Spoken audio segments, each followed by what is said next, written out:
Hey, alright guys, welcome back. Today we're taking a look at this killer solo from one of my favorite guitar players, Gary Moore. This was all the way back from 1982 and the absolute classic Corridors of Power record. This was the lead off track called Don't Take Me for a Loser. And man, this solo and all the songs and the playing is just outstanding on this record, and the follow-up, Victims of the Future. And if you have those two, then you got to have the live album, We Want More. This is kind of his main, just totally like full-on hard rock metal albums. You got to hear those. What a great player. I mean, his later on was Still Got the Blues, and even previous to that, like Run for Cover and Wild Frontier were great also. He started going a little more poppy, and then he went full on Stevie Ray Vaughan style blues on the Still Got the Blues album, and it's all great. It's all great. But this is my favorite era from Gary, and I've always loved this solo, so I decided to learn it. And I've been teaching it to one of my students, and I thought I'd show it to you guys here. Now, if you want the tab for this and the guitar profile, as well as the backing track to try playing this over, head on over to Patreon. You'll see the link scroll at the bottom there. If you want to support what I do here and help me to keep making these videos, this is the best way to do it, or at least that's one way to do it, and that is head on over there and you'll see your options, and you'll see a link where you can check out the tab and the backing track. So there you go, guys. Appreciate that very much. Let's get started. Let's quit wasting time here. Let's get into it. This is the song's in the key of E.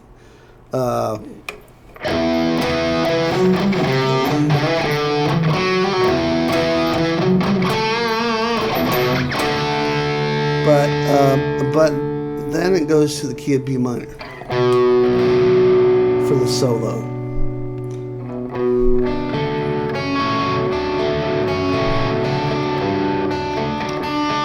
Kind of a B minor 7 to a G major 7 kind of a sound. So it's all B minor, natural minor scale, Aeolian mode, pentatonic bass stuff. When you're thinking about your scale positions and things like that, keep that in mind. All right. When it comes out of the solo, so it's mainly over this.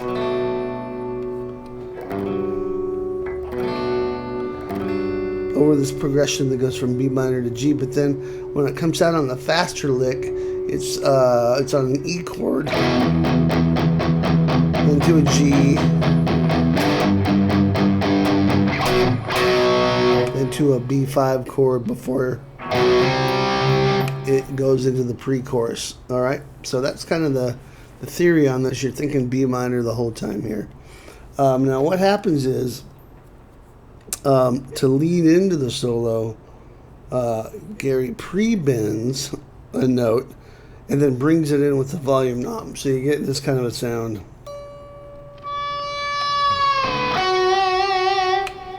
Okay, so I'm going to try that again. So what you want is the 12th fret on the B string. You want to bend that up a whole tone. That's the note you want. So pre-bend the note, then use your volume knob to bring it in, and then lower it down. Okay, so.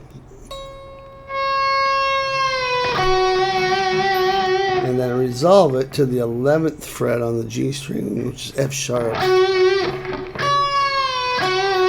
Now, if you don't want to do that with the volume knob, you don't have to. You can just like that. It'll sound fine like that. I'm trying to be as authentic as possible here, though. All right, and then you have this little lick. Again, B minor pentatonic. B minor.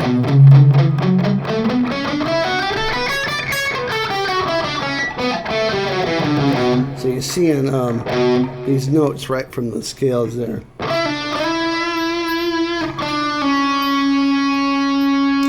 Okay, so here's what we have. And then, so it's a pull off from 9 to 7 on the G string. And then slide into 9 from the 7th fret. Vibrato. And then slide from 7 back to 6 on the G.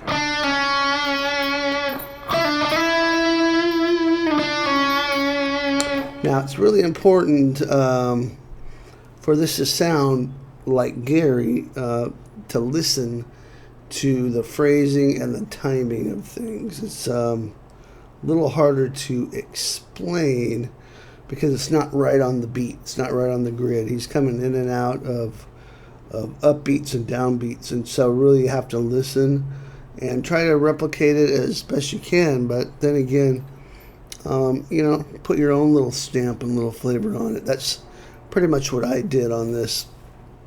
Try to follow and get the vibe of it, but you know, just with my own little accents, my style of vibrato, not trying to replicate Gary's vibrato or his tone even.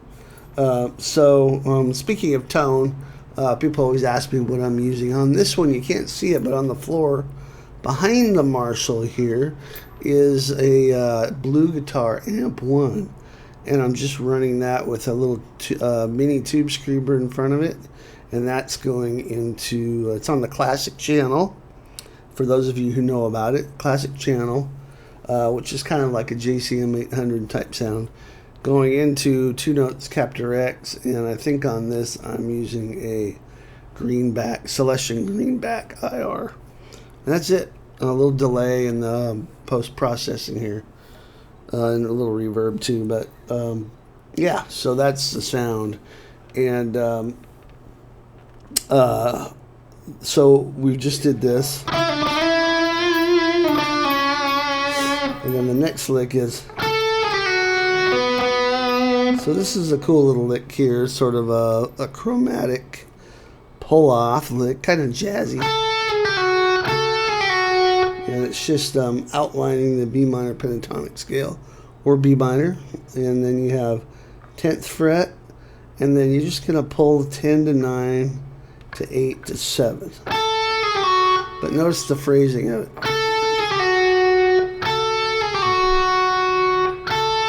It's not, it's, okay, and then 9 on the D.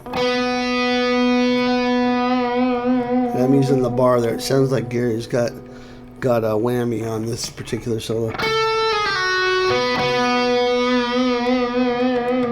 When he uses the bar, he uses it pretty liberally. It sounds like it's floating too, so kind of you hear it go up and down. Mine's also floating. Okay, so here's what we have so far. I'll do the lead in here.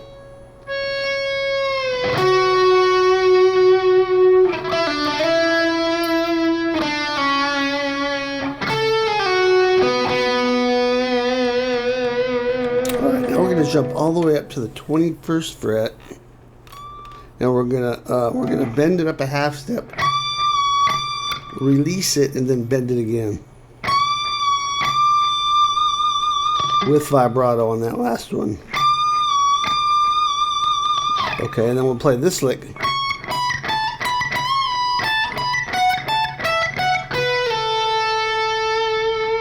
And I'll talk about that ending here in just a second. But this lick goes 21, 19, 17.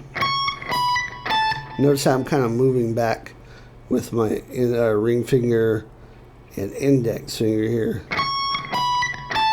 Then we're going to play 19 and bend that up and back. That's a whole step bend there.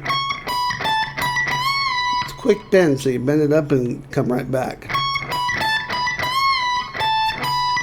And then 17, 19. Okay, so here's that.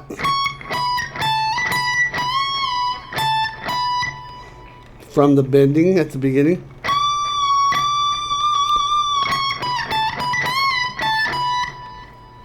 And then the end of this,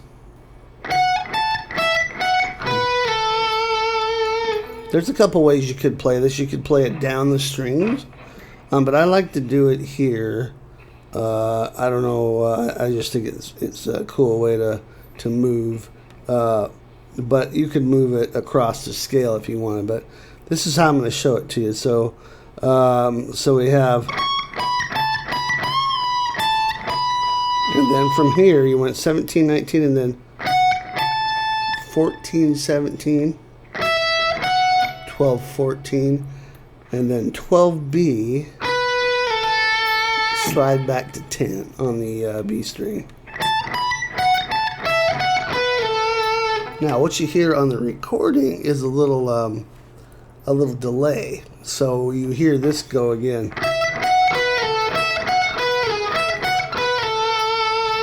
And so I did a little bit of that on the recording where I added delay in post to kind of emulate that.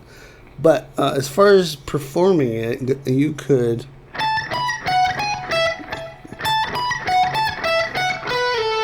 simply repeat this last part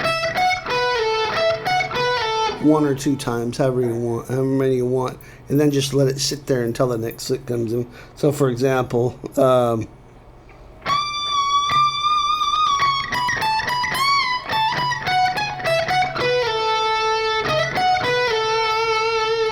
let me try that again.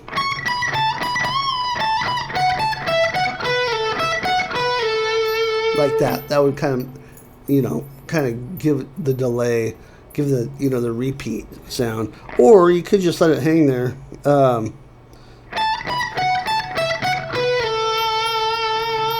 worry about the delays. If you have a nice delay that'll give you some repeats, use it. If not, don't worry about it. It's going to sound cool anyway.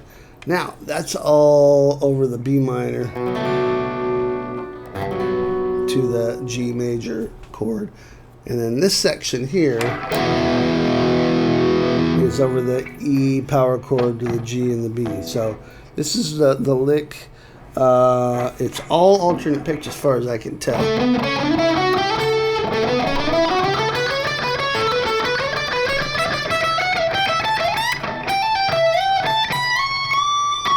Let's focus on this first bit here, and then we'll look at the last spot. Okay, let's stop there. So,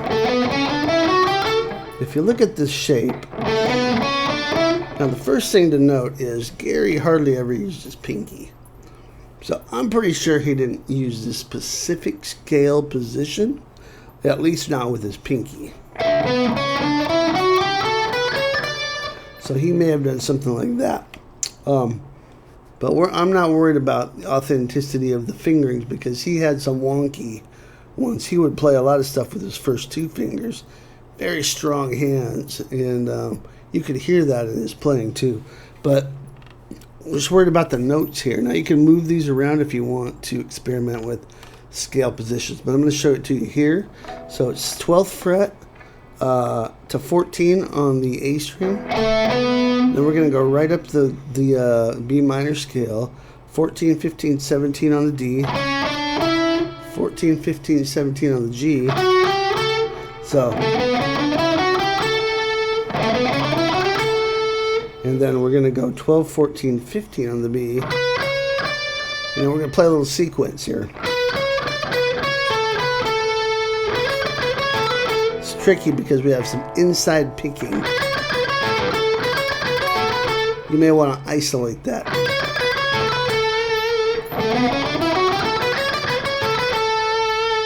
Okay, then we're going to go to the 12th fret B string again.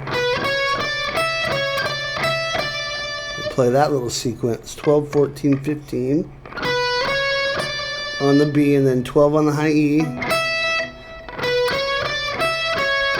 14, 15B, 12 high E, 15B. Then we'll start to climb. But that's the lick up to there.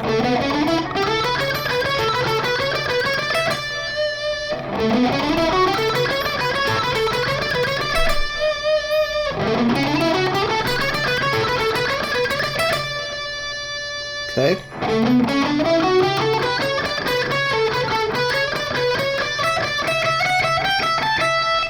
Then we have this lick. So a little pedal tone. Twice on the 12th fret, high E. 14, 12, high E. 15, 12, high E. 17, high E. And then 12 high E. So, all right. So here's where that fits in. We'll try that again.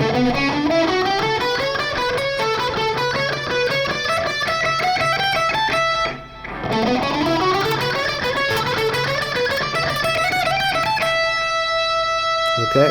Once again, slow.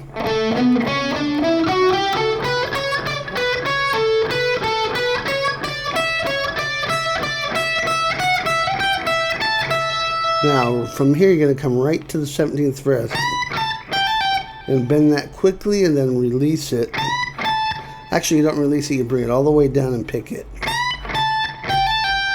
And then 15, 17, 15 hammer on 17, pull off to 15.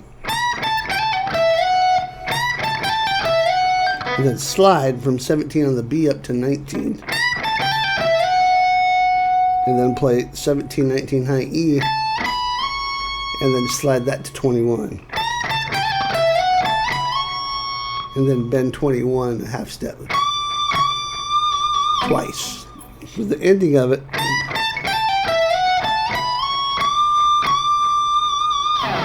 Alright, and that's the whole solo. So this last part's slow.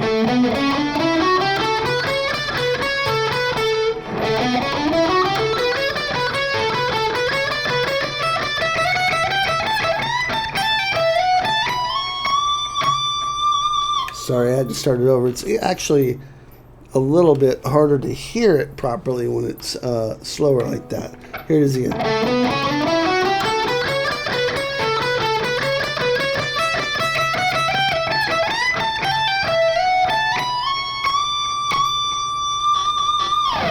Alright, and that is the entire solo. It's at 130 beats per minute.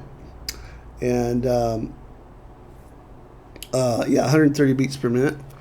I would recommend on this lick, the ascending lick here, especially the first part, just working that up with the metronome slowly. If you can get in the ballpark of like 120, 125, it shouldn't be too hard to get up over 130. That's kind of what I did. I did a little wood shedding and got it up there, and no problem. So a little bit of that inside picking can get you hung up if you're if that's a challenge for you, which it is for me. I'm not the greatest inside picker. Inside picking just means between the strings, where the pick kind of gets stuck in between the strings there. That's I think that's a tough area for most pickers. So anyway, there you go, guys. That is Gary Moore. Great solo, fun to learn, and very rewarding. And it's very kind of emotive. So, and it's pretty short. So get your fingers warmed up, crank the amp up, and get cracking. Don't Take Me for a Loser by Gary Moore. Go grab the tab and the Guitar Pro and the backing track over at Patreon, and I'll see you next time. Rock on.